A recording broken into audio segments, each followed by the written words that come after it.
se establece a la educación obligatoria en la República Argentina como servicio estratégico esencial. Sí, les pido, diputados, por favor, sírvanse a marcar su voto. Tiempo. Se va a leer por secretaría el resultado de la votación. 131 votos afirmativos, 95 negativos, 2 abstenciones.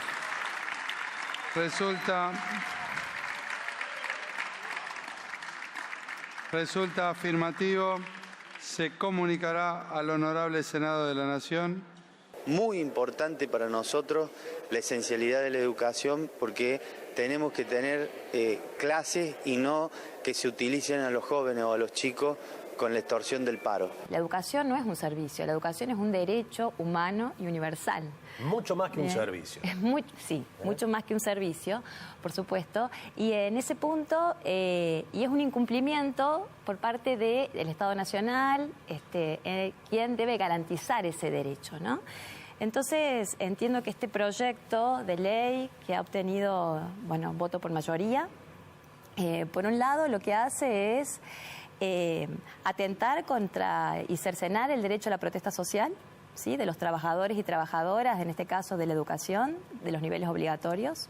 El Estado tiene la obligación de garantizar el derecho a la educación, ¿bien?, en sus diferentes, sobre todo en los niveles obligatorios. Bien, entonces, para ello debe garantizar condiciones. Pensar que promover esta idea de la esencialidad en la educación, procurando el cumplimiento de los 180 días, es desviar el foco de la atención. Con este proyecto lo único que se pretende es cercenar el derecho a huelga, a la protesta, y limitar la posibilidad, que cada vez es más creciente, del reclamo de todos los trabajadores y trabajadoras, en este caso de la educación, ¿no?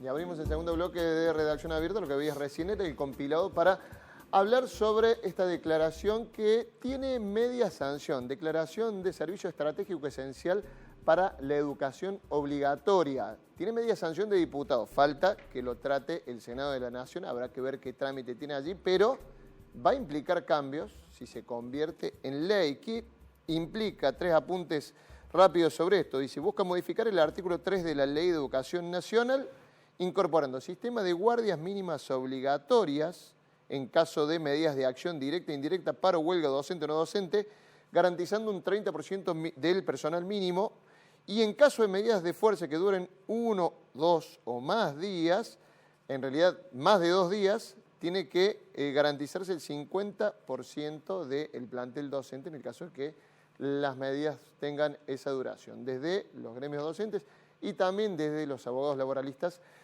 han criticado este proyecto, que se lo ha llamado Ley Finocchiaro, porque lo impulsó el ex ministro de Educación de la era Macri, del gobierno de Macri, Finocchiaro.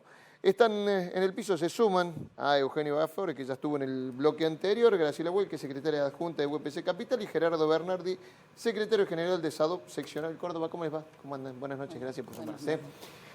A ver, primero definiciones. Decía yo, adelantándome, Graciela, desde los gremios docentes se han opuesto a esta declaración de servicio esencial. ¿Por qué?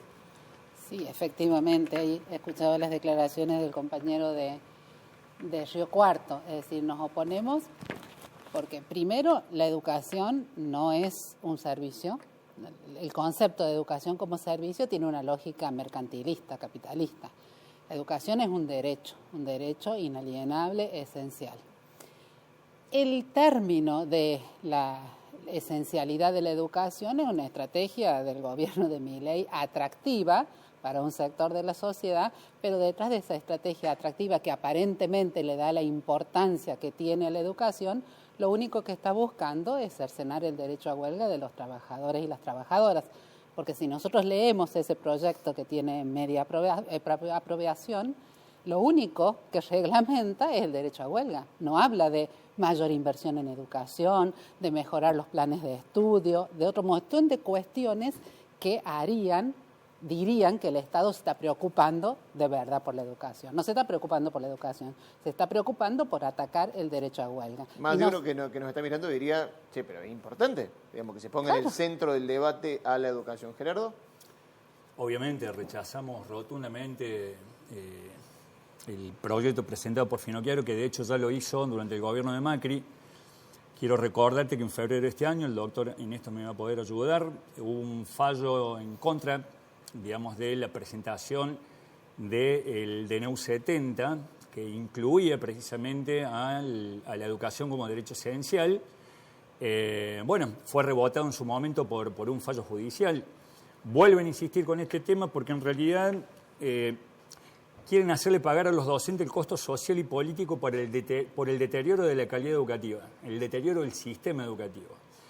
Y esto obviamente, digamos, es sacártelazo de encima, ¿sí? Y colgárselo a otro, cuando en realidad, si la esencialidad es contradictoria en este sentido, es esencial para fijar una herramienta disciplinatoria y sancionatoria de la parte empleadora.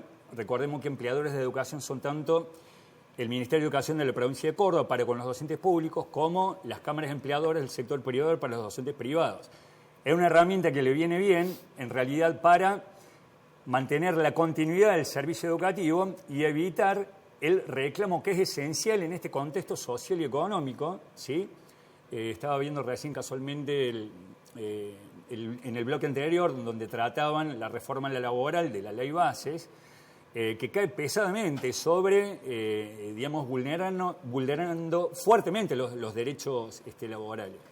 Entonces, si vos en realidad propones o impones una herramienta para que nosotros salgamos a reclamar por condiciones de medio ambiente de trabajo justos y dignos, del mismo modo que con el salario, de alguna manera, por el otro lado, debemos deducir que tienen la clara intencionalidad, ¿sí?, de deteriorar fuertemente las condiciones medioambientales de trabajo y de salario, razón por la cual, usando la herramienta para no dejarlo salir, van a terminar dándonos las condiciones de trabajo que ellos quieran y con los salarios que ellos pretendan. Obviamente rechazamos rotundamente esto porque en realidad están tratando de poner el árbol delante del bosque, cuando en realidad, digamos, la mejora en el sistema educativo depende de un modelo educativo de país, de un proyecto educativo de país que en realidad hoy no existe y que está fuertemente direccionado hacia la privatización o mercantilización de la educación, más no, como bien decían los compañeros acá, declarar a la educación como un derecho y un bien en realidad personal, social y colectivo. El único derecho que reglamenta esta ley, si se convierte en ley, todavía falta el tratamiento del Senado. ¿Qué puede pasar si se convierte en ley? Y lo único que está reglamentando, lo único que está declarando esencial, es para limitar la huelga. ¿Tiene algún aspecto más, Eugenio? Mira, sí, yo como apoderado de ATE me tocó la larga lucha de los 90 en donde en aquellos tiempos por decreto del entonces presidente Menem, poco más, como está rigiendo todavía en Córdoba después del conflicto de los colectiveros, hay que acordarse ilegalmente, porque solamente el Congreso puede declarar el derecho de fondo laboral y obviamente el derecho colectivo y el derecho de huelga, que es la reglamentación, lo que se pretende del derecho de huelga, es una facultad del Congreso Nacional. Recordarán ustedes que la ley, en ese momento, este decreto hacía de servicio esencial hasta los jardines de infantes públicos. ¿No? Años 90. Años 90. Bien. Una larga lucha hubo respecto a este tema. Tal vez tan grande fue la lucha del pueblo argentino y que desembocó en el 2001, que esto parece un capítulo que por ahí se nos pierde de vista. De alguna manera, esa movilización tuvo un importante eco en la legislación, es decir, en los casos que se presentaban en la OIT. ¿Por qué traigo esta cuestión normativa? Porque la Argentina tiene, a partir de la Constitución, en su artículo 75, incorporó en la reforma del 94, inciso 22, a los tratados internacionales. Y dice que los tratados internacionales se aplican en la Argentina tal y como se encuentren dichos por los órganos que rigen esos convenios, no como le quiere la legislatura o como quiere un juez. La OIT, en el Comité de Libertad Sindical, dice que solamente son reglamentarios los derechos esenciales, no extraordinarios, no de importancia extraordinaria, esencial. Mira. Se usa la palabra esencial, ¿sabes para qué? ¿Para qué? Para tratar de diferenciarlos. Pero lo que te ha dicho, solamente son los hospitalarios, que ya funcionan con guardias mínimas, sí los servicios de control aéreo y sí el transporte y los combustibles. Sí. Te hablo, digamos, con el machete. Digamos, el apunte de lo que se declara como servicio esencial, cuya interrupción podrían poner en peligro la vida, la seguridad o la salud de las personas en toda o parte de la población, es lo que dice la OIT. Quiero que escuches lo que dice la diputada, una de las diputadas que votó a favor, Carla Carrizo. ¿Sí? Que lo escuchen, ¿por qué? Porque ella dice, acá no se está limitando la huelga, y según dice la diputada, habría que verlo, ya no sé si es materia opinable o si es una cuestión de leer letra chica o no, que en el conflicto de derechos que hay entre el derecho de la educación del niño y el derecho a huelga, la OIT está a favor de la educación. Eso es lo que dice la diputada. Escúchalo, cómo lo argumentaba, lo charlamos acá. Y es muy interesante esto. A mí yo soy radical, yo quiero un sindicalismo fuerte. Primero de sacar algunos mitos, porque se ha dicho que esto viola el derecho a huelga. No, esto no viola el derecho a huelga. Ninguno de los países que han logrado blindar la escuela como un espacio para la infancia y garantizar el acceso al derecho a la educación ha sido penalizado por la OIT.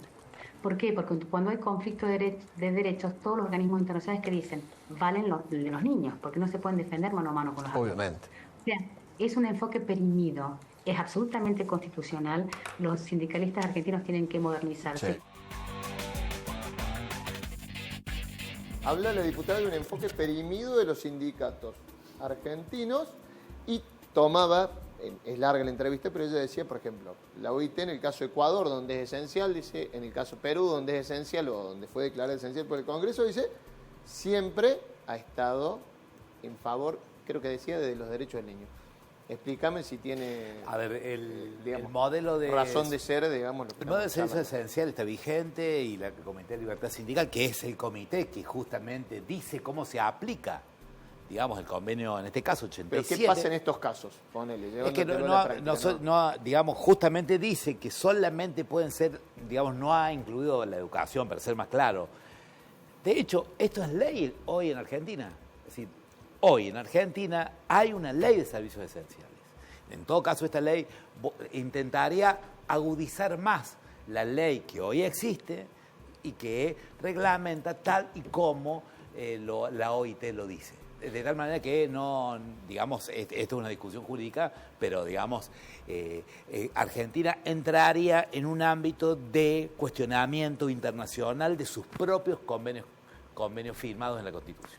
¿Está perimida, Graciela, la visión de los sindicatos? No. Dicen, cuando argumentaron esta ley, está desmadrada la cosa. Hay años en donde hay 30 paros y no se garantiza el derecho de los chicos. Ese es el argumento que te dicen desde los impulsores de esta ley. Bien, pero pensemos en Córdoba. En este año se han perdido muchos más días de clase por las condiciones de las escuelas, porque no tienen agua, porque no tienen luz, porque tienen vidrios rotos, porque han explotado las cloacas, por lo que fuera, que por la cantidad de días de paro. Es decir, es un eufemismo para decir que lo que les interesa al gobierno nacional es atacar el derecho a la protesta social. Ahora va por la protesta docente. Y poner en relieve la educación pública, ¿quiénes sino los docentes? Las y los docentes en todos estos años hemos salido a luchar por la educación pública. Si no fuera por las luchas, como decía el abogado recién, no se hubieran detenido una cantidad de avances que intentaron sucesivos gobiernos para atacar la educación pública. Uno de los argumentos de Finocchiaro cuando hablaba con diferentes colegas, sobre todo en los medios porteños, decía: yo estoy seguro de que si las escuelas están abiertas y si tienen que garantizar guardias mínimas, los docentes quieren ir a trabajar, no todos quieren adherirse a tantos días de paro. No es verdad, porque hay escuelas que pararon completamente y que tuvieron el 100% de adhesión. Lo que pasa es que la naturaleza de nuestra actividad, ¿sí?, que está vinculada con la educación y con el trato humano, ¿sí? El hecho educativo implica la relación entre el docente y el alumno. que no es lo mismo que cualquier otra actividad, por ejemplo, de una fábrica. Si una fábrica se paraliza y cierra, se suspende la producción, ¿sí? Relacionando con la actividad educativa. Razón por la cual dicen que si nosotros paramos, tomamos de rehenes a los chicos, ¿sí? Y ellos se quedan sin educación. Lo que pasa es que es inherente y propio de la naturaleza de nuestra actividad. Si es verdad que quieren llegar a los 180 días de clases, ¿sí? Porque ese es el objetivo, creyendo que en realidad la cantidad hacia la calidad, obviamente están errados porque la educación está absolutamente desfinanciada, el gobierno nacional está absolutamente corrido, autoseparado de su obligación como garante de sostener el derecho. De hecho, no tenemos paritaria nacional docente, hay desinversión en educación, nos eliminaron el FONID. También se ha eliminado, digamos, el piso salarial mínimo garantizado a nivel nacional, fondo compensador a través del cual el gobierno nacional tiene la obligación de hacer el aporte económico a las provincias con menores recursos, ¿sí? A los efectos de poder llegar a ese piso mínimo. Hoy, en cualquier provincia argentina, cualquiera paga cualquier cosa en relación a lo que pueda, a lo que quiera o a las dos cosas. Si nosotros, digamos, contradiciendo el derecho a la equiparación salarial, razón por la cual en cualquier punto del país debiéramos tener el mismo haber. Entonces, obviamente no coincido con que la cantidad sea sinónimo de calidad. El gobierno nacional tiene que estar presente, tiene que garantizar el derecho, debe haber financiamiento educativo, debe haber un proyecto educativo nacional. El sistema educativo debe ayornarse, ¿sí? Y, digamos, asemejarse a los cambios epocales, ¿sí? Hoy tenemos docentes del siglo XIX, tenemos alumnos del siglo XX y tenemos la complejidad del siglo XXI. O sea, hay una disociación de 200 años entre el sistema, los docentes y las formas metodológicas para abordar los nuevos cambios epocales, razón por la cual yo creo que están tratando de minimizar la calidad de la educación, culpándonos a nosotros cuando en realidad los grandes culpables son aquellos que definen la política y aquellos que deben invertir en la política educativa. Ahora, hay grandes posibilidades de que esto se convierta en ley. ¿Qué pasa?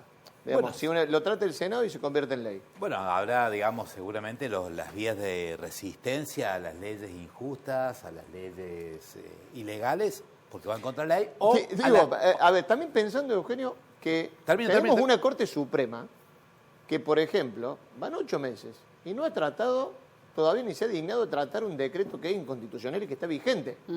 Dicho no por mí, digamos, dicho por la batería de constitucionalistas a lo largo y a lo ancho de la Argentina con todas las posiciones ideológicas que hay. Entonces, digo, si esperamos, porque también decíamos, ¿quién puede decretar un servicio esencial, la esencialidad de un servicio? El Congreso. Lo está haciendo el Congreso. ¿Qué pasa si el Congreso lo trata y lo convierte en ley? Bueno, como decía, será una ley injusta, una ley ilegal y además inconstitucional. Tramitará legalmente, seguramente de la totalidad de los sindicatos afectados, las organizaciones de segundo y tercer grado también, que representen esos sindicatos. Y además, como siempre ha pasado en la historia argentina, ¿no? Independiente de los momentos que nos ha tocado, por lo que somos un poquito más grandes, hemos vivido situaciones de olas, digamos, de aparición de ideas que parecen, digamos, ser antipopulares, ¿no? Y que lo que está bien es lo antipopular. Pero bueno, la protesta se impone, porque la protesta es el modo de ser de las sociedades modernas. Si no, estamos condenados a la mirada de Cané, digamos, en donde decía que la protesta era traída en los barcos por aquellos inmigrantes y que los criollos y la Argentina eran un pueblo absolutamente pacífico, que lo único que quería era trabajar. Entonces, había que extirpar esta infección y la extirpación se hacía mandándolo, pues se llamaba ley de residencia, en los barcos a su lugar o a la cárcel fin del mundo si eras criollo. Nosotros creemos que no. El conflicto es la simiente de las sociedades modernas. Hay que entenderlo así, por más que le parezca a aquellos que no quieren en las paritarias, hay que estar en una paritaria pública. Las paritarias públicas, los gobiernos las eternizan y por eso los conflictos se alargan. No hay estos conflictos en el sector privado. ¿Por qué el sector público, cuando discute con los docentes, está meses haciéndolo? Porque busca la presión de la sociedad en contra de los docentes. Entonces, lo que hay que regular es la paritaria nacional, provincial, municipal y de las comunas cuando está en juego la educación. No puede durar más de 10 días. ¿Y qué te van a decir? No tenemos plata. Bueno, es que ahí también está lo que decías, creo vos, Graciela, recién, lo dijo Gerardo, el tema de tirarle en contra a la sociedad. En una sociedad que la está pasando muy mal, Peor. de la que también son parte los docentes, somos parte de los laburantes de prensa, pero digo, también tenés una situación afuera que, claro, te dicen, che, me dejás sin educación, vos que por lo menos tenés paritaria, tenés un sueldo, y yo que soy un laburante que estoy en negro, que hago changa, encima no tengo el colegio, digo, porque esa situación la viven los docentes, Graciela. Sí, la vivimos. De hecho, a eso jugó el gobierno provincial en la última paritaria, pero no le salió bien. Nosotros recibimos muchísimo apoyo de la comunidad a nuestra lucha porque logramos desarmar ese discurso y cuando saben lo que cobra un docente y que no solo estamos luchando, en el caso de las paritarias luchamos por el salario, pero también por condiciones de trabajo que son condiciones de estudio para los estudiantes. Eso no le ha salido bien al gobierno. Y en cuanto a si se aprueba una ley que es injusta, primero que hay que luchar para que no se apruebe, ¿no? Hay que hacer pero docencia. Hay gran posibilidad de que se apruebe. Este es un espacio para eso, ¿no? Decir qué significa esa ley. Y luego habrá que salir a resistirle y a luchar. También salió el protocolo de Burlis y nosotros al otro día estábamos en la calle manifestándonos contra ese protocolo. Es decir, la docencia en Argentina tiene una larga historia de luchar contra las injusticias sociales, no solo por el salario. No es solo una lucha corporativa. Hemos luchado por un montón de causas sociales y sabemos que de eso se trata también nuestra tarea y nuestro rol en la sociedad. Les agradezco a los tres haber estado acá y entender un poquito más de qué se trata esto, que todavía, si bien no es ley, pero tiene grandes posibilidades de ser tratado en el Senado y tener un viso favorable entre tantas cosas que nosotros pensamos. Ya nos juntaremos otro día también porque, bueno, si no estamos debatiendo las leyes y las propuestas que tiene el gobierno, ¿hablamos de educación en serio? ¿Alguna vez también sería una linda pregunta para dejarnos para otro programa? Generalmente hemos tratado de tirar ideas acá para charlarlas en este programa. Gracias a los tres. Nos vamos a la última pausa. En Redacción Abierta ya venimos con el cierre.